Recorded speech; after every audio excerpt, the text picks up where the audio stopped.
অনেকদিন পর সকাল সকাল ছাদে এসে দেখি টানা বৃষ্টি বন্ধ হয়েছে আলহামদুলিল্লাহ। ছাদটা দেখেন পরিষ্কার করার পরে কি সুন্দর লাগছে, চকচক হয়ে গেছে একদম। নিচে এত শ্যাওলা ছিল কি বলবো, এখন দেখার মতো হয়েছে, ভালোও লাগতেছে। এই যে জবা ফুল গাছে কতগুলো ফুল ফুটছিল, যে এটা মরে গেছে, এই যে বলছি না, মাশাআল্লাহ এখনো অনেকগুলো ফুটবে। ছাদে এসে ফুল দেখতে কান্না ভালো লাগে। এই যে তেজপাতা, আজকে কিছু তেজপাতা তুলবো। আর পেয়ারা গাছে পেয়ারা দেখাইছিলাম, সে পেয়ারাটা কই, কিছু দেখি কোথায় আছে। এই যে আমার পেয়ারা গাছের পেয়ারাটা বড় হয় না কেন, অতটুকুই আছে, হবে আস্তে আস্তে হয়তো। পেয়ারা ধরছে, এটাই অনেক আলহামদুলিল্লাহ। এই যে আম গাছে মুকুল আসছে, মুকুলই হচ্ছে ইদানিং বেশি, আম বেশি বড় হচ্ছে না, 2-3টা হচ্ছে, বেশি আম হচ্ছে না কেন এটাই বুঝতেছি না। এই যে এখানে নিচের ছাদে অল্প সবজি, তারপরে দেখেন এখানে একটা বরবটি গাছ হয়েছিল, এই যে বরবটি, এই যে একটা বরবটি, সুন্দর না, দেখেই শান্তি লাগে। এই যে আরো 2টা বরবটি, এগুলো ছিঁড়ে নিব, দারুণ হয়েছে বরবটিগুলা, কি সুন্দর লাগতেছে ছিঁড়তে। আসলে নিজেদের গাছের জিনিস ছেড়ার মজাই আলাদা। এই যে আমার ধুন্দল, ধুন্দলটা আরো বড় হবে, এটা থাক। এই যে দেখেন আমার ধুন্দল গাছটা, এখানে কিন্তু গাছটা ছোট, তারপরও কত বড় একটা ধুন্দল হয়েছে, মাশাল্লাহ মাশাল্লাহ। এত বড় ধুন্দলটা না তুলে পারাই যাচ্ছে না, টান দিয়ে তুললাম, গাছ শুদ্ধ চলে আসলো।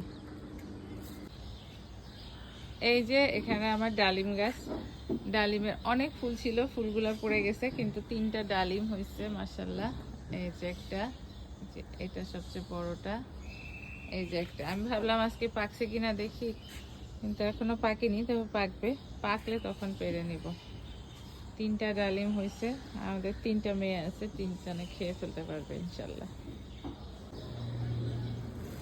এই যে এখানে অনেকগুলা ধুন্দল আছে, এটা আর বড় হবে না মনে হচ্ছে, এটা উঠাই ফেলি। আর এই যে আমার আমড়া গাছটা টব বদলের পরে, এই যে কোনায় ছোট ছোট 5-6টা আমড়া ধরছে, আর এই দেখেন কত ফুল আসছে মাশাআল্লাহ। আমার এই বড়ই গাছটাতে সব সময় অনেক ফুল হয়, কিন্তু বড়ই ধরে না। এই দেখেন বড়ই হয়েছে, চোখে দেখতেছি অ্যাটলিস্ট, এগুলো সব পাখিতে খেয়ে যাবে। এই বড়ইগুলো বড়ই হইতে পারে, দেখেন কত বড়ই হয়েছে মাশাআল্লাহ। ও মাই গড, আমি তো দেখিই না খেয়াল করে, দেখ বড়ইতে ভরে গেছে, অনেক বড়ই হয়েছে। আমাদের ছাদে কবুতর পালা বাদ দিয়ে এখন মুরগি পালা হচ্ছে, দেখেন কি সুন্দর, দেশি মুরগি না সব, এগুলো সব দেশি মুরগি। মরগ, এটা মাথায় কত বড় একটা ঝুঁটি, কি সুন্দর। আর আছে 2টা ছোট ছোট মুরগি, এই যে সাদা সাদা কিউট কিউট, এগুলো টার্কি তাই না? আমি অবশ্য মুরগি এত চিনি না, খালি মোরগটাই চিনি। অনেকক্ষণ ছাদে ঘোরাঘুরির পর ছাদের আগাছাগুলো পরিষ্কার করানো হলো, তারপরে আমি নিজে হাতে একটু গাছে পানি দিলাম।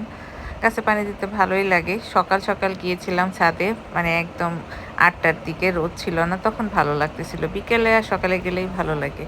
তারপরে এই যে 10টার দিকে গেলাম আবার আমার গাড়িতে তেল ভরতে, সাথে নিয়ে গেলাম আমাদের মাদিহা মনিকে। ও আমার সাথে ঘুরতে খুবই পছন্দ করে, ও চায় ওর মামির সাথে একটু ঘুরে বেড়াবে, এটাতেই ওর অনেক আনন্দ। আর গাড়িতে গান শুনতে শুনতে ঘোরা ওর খুব পছন্দের একটা কাজ, তাই সাথে করে নিয়ে গেলাম।